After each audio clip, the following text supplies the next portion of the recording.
University کے ایک professor تھے جو اپنی کلائی میں لیڈی گری باندھتے تھے، جسے دیکھ کر طلباء کی ہنسی چھوٹ جایا کرتی تھی۔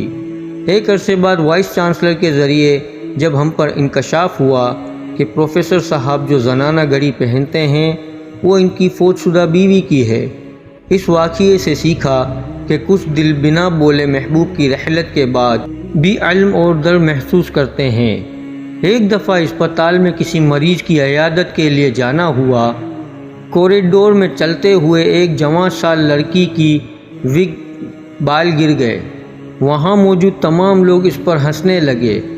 آگے بڑھ کر جب ایک دوسری عورت نے اس کی مدد کی تو وہ روتے ہوئے کہنے لگی، اس میں میرا کوئی قصور نہیں، کینسر نے میرے بال لے لیے، اس لیے مجھے یہ آرٹیفیشل وگ لگانا پڑتی ہے۔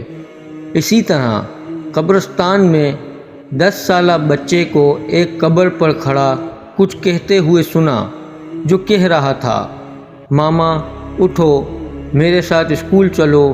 استاد مجھے تمام لڑکوں کے سامنے مارتا اور کہتا ہے، تمہاری ماں کتنی سست اور کاہل ہے جو تمہاری پڑھائی کا خیال نہیں رکھتی۔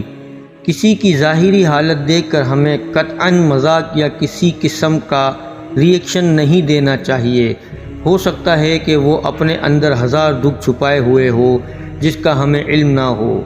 بولنے، سوچنے اور ری ایکشن دینے سے پہلے اگلے بندے کی فیلنگز کا خیال رکھیں۔ بلا شبہ بعض باتیں انسان کو قتل کر دیتی ہیں۔ بدگمانی بہت سے معاملات خراب کرتی ہے۔ زبان سے نکلنے والے الفاظ دو دھاڑی تلوار کی طرح ہوتے ہیں، لہٰذا احتیاط کریں۔